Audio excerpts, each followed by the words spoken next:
You ever notice how every transformation starts with something burning? The old version of you, the plan that didn't work, the comfort that you started to outgrow? Hey guys, this is Brittney, and welcome back to season 2 of Cut the BS, Build a Dream. It starts today on Halloween, and last night I was carving pumpkins with my kids, and Harry Potter was on. And it reminded me of the Phoenix Fox in this movie, in this series. And as a former librarian, of course, my brain goes to literature and how we can make connections in life. And that's when it hit me. Fox the Phoenix, who is a mythological creature, a bird that continues to grow old, die, be reborn from the ashes. His whole body just catches flame, and Harry freaks out. He's like, oh my gosh, what's happening to Fox? And a little tiny bird is reborn out of it. And that's when it hit me. That's exactly what the last few months have felt like for me. Life was lifing hard. I was in deep in a flip that had drained every ounce of my energy, every dollar I had. My grandfather passed away. My sweet granny on the other side of the family ended up in the hospital. Both my kids had birthday parties within weeks of each other. School started back up, and work, of course, doesn't pause, right? Clients still need help. Agents needed guidance. My freaking kids still needed 3 meals a day. Everything was on fire, and somehow I was still supposed to rise through it. So today's episode is for anyone standing in their own fire, exhausted, overextended, wondering when it's their turn to rise again. But you will. And I want to show you some science and the soul of how you can do it. So here we go. First off, you have to remember, you have to get this straight. The fire is not here to destroy you. It's here to refine you. When Fox the Phoenix bursts into flames in Harry Potter, it's not because he failed at something. It's because it was his time. Time to shed what can't come with him to the next phase. Time to start again, stronger, lighter, clearer. And that's how I've learned to see these seasons of chaos. We think when everything is burning down, when money's tight, when people disappoint us, or life stacks every stressor on top of another, that it's some sort of punishment. But maybe it's permission, the permission to pause, the invitation to rebuild from truth instead of ego. Confidence, it doesn't come from avoiding the fire. It comes from remembering you've stood in this before and survived, because that's how your nervous system learns safety. That's how your brain rebuilds trust. And that's where confidence is born. So I want to tell you guys today about the science of confidence, because we tend to talk about confidence like it's some sort of personality trait. Like some people are born with it and the rest of us are just all faking it. But that is not how confidence works. Confidence isn't a personality trait. It's a chemistry thing. It is biological proof that you have faced discomfort and lived to tell about it. When you take risks, when you speak up, when you start again, when you push through fear, your brain is working with you. It's releasing serotonin. It's that calm, confidence chemical. It lowers stress, it boosts focus, and it whispers, you've got this. But when you avoid or hide or freeze, your stress chemicals, cortisol, spike instead. Your brain floods with those chemicals, the cortisol, the adrenaline, and suddenly the smallest thing just feels overwhelming. You don't feel confident because your body literally thinks it's under attack. Building confidence isn't just about thinking positive. It's about sending your brain new evidence that you can do naturally, guys. And that's what's so cool about this episode. One of the things I learned is I started to see patterns. I would feel good in this really stressful time of my life when I was moving my body, when I would walk into a room and I would stand up straight, when I was breathing right, when I was sleeping, when I had a good night's sleep, everything was so much easier. And so let's break these down and let's talk through it, because confidence forms through movement, through posture, breath, stillness. It forms through showing up again, even when your voice is wobbly and shaky. Like right now, I'm a little nervous. This is my first episode in months. And I know I got it. Confidence is earned chemistry. You're training your nervous system to stay calm in the fire. And before long, you start to realize this heat It doesn't scare me anymore.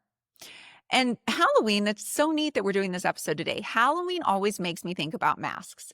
And everyone tonight is out there pretending, right? Witches, heroes, ghosts, kitty cats. But the truth is, a lot of us wear masks all the time. We wear the I'm fine mask. I'm busy and successful mask. I've got it all together mask. But when life starts throwing punches, when everything you built feels like it's shaking, that mask, it starts to melt, right? The fire strips it off. And at first, it's terrifying because you look in the mirror and you realize that you've been performing confidence instead of embodying it. But here's the beautiful part. What's left underneath the ashes is real. It's raw, grounded, unfucking filtered self-trust. Because true confidence isn't, I have it all figured out. It's, even if I don't, I trust myself to figure it out. That's the mask-free version of you that rises. That's who you're meant to become, that highest self. And I'll be honest, my fire phase the last few months, it was not cute. That flip I took over, it felt like it was never going to end. It ate my time, my money, and a chunk of my sanity, and also my nails. If for you on YouTube, you might take a look at them. They're gone. I did all the landscaping myself. Yeah, and just life said, nope, sorry, Brittney, we're going to keep lifing you right now. And my grandfather passed away right in the middle of it. And it's that kind of loss that hits you in waves, you know? When someone's older, you expect death, you know it's coming. It's inevitable for all of us. But then you start thinking about it the next day and the next day. And for us in this family, of course, it was terribly sad, but we've all been worried about my granny. And it's just been hitting us in waves, even when you think you're prepared. And at the same time, on the other side of the family, my mom's side, she ended up in the hospital, that granny. And I was terrified. I was about to lose both of them in the same season. Not to mention, like I said, life just kept lifing. I had 2 birthdays. My kids' birthdays are 6 days apart. And teenagers, they demand a lot from you when it comes to birthdays. Just anybody who has young children and you're not prepared, this is your warning. They demand a lot. Plus new school schedules, right? Football season, cheer season, and running a business, all while trying to hold it together, which I didn't do so well sometimes, and running on fumes. I was living proof that burnout doesn't always look like doing nothing. I wasn't laying in my bed all day, and I'm not hating on anybody who does. Sometimes it looks like you were doing everything for everyone until you forget what peace even feels like. And that's when science met soul. I slowly started walking again, right? Just small loops around my neighborhood, going out to my backyard. I love to garden, but when you're gardening at a project and then you come home, you don't want to garden again. And that's my favorite thing to do. Like I said, at first it didn't feel like much, but just a few minutes every day, I started becoming more me. I was shifting my chemistry. My breathing slowed. My brain started to get quieter. My shoulders loosened. That's my tight spot in my jaw. It was serotonin. That's confidence rebuilding itself molecule by molecule.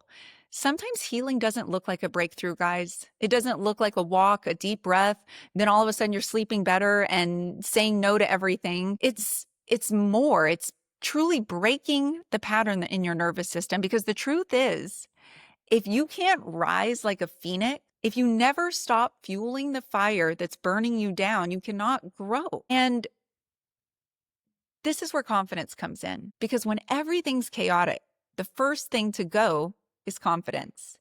You start doubting your decisions, your timing, your self-worth. But that's not weakness. It's wiring. And our brain, is built to keep us safe. I know you've heard that before. That is our brain's job. It doesn't care about success. It doesn't care about your goals. It doesn't care about any of that. It only cares about survival. So when things feel uncertain, it screams, hide, run, bury yourself, but you can retrain it.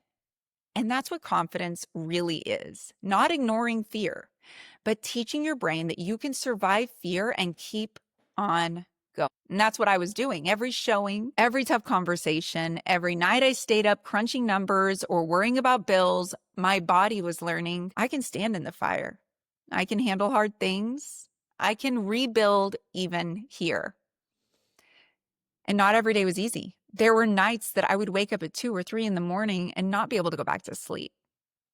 My amazing business coach, James Henson, gave a talk for the brokerage the other day, and it was about anxiety. And that's what it was. I was anxious those nights. I forgot where my confidence lay, because rising doesn't feel like this miraculous thing that just happens. It's not loud. It's steady. It's one choice at a time. So back to Harry Potter, because, I've gotta. When Fawkes the Phoenix burst into flames, Dumbledore, Professor Dumbledore, he does not panic. He smiled because he knows what comes next, right? He's seen this cycle before. That's confidence. It's not the absence of fire. It's the familiarity with rebirth.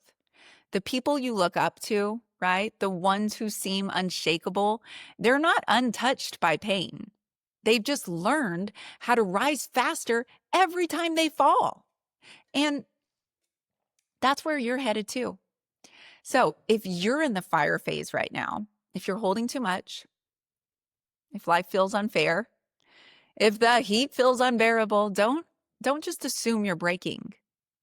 You might just be burning away the things that don't fit you anymore.